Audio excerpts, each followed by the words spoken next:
ਹੁਣ ਤੁਸੀਂ ਇਸ ਤਰ੍ਹਾਂ ਕਰੋ, ਮੈਂ ਉਸ ਗੱਡੀ 'ਚ ਚੱਲਿਆ स्ट्रेचर खड़ी जो नहीं क्या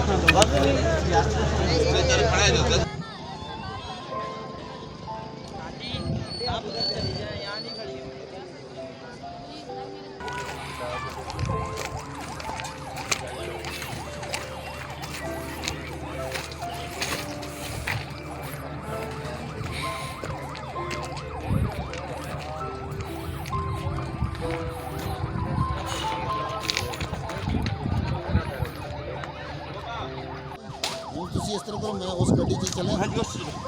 ਤੁਸੀਂ ਹੁਣ ਇੱਧਰ ਕੰਮ ਕਰਾ ਉਹ ਐਂਬੂਲੈਂਸ ਦਾ ਕੀ ਚੱਕਰ ਹੈ ਬਟੋ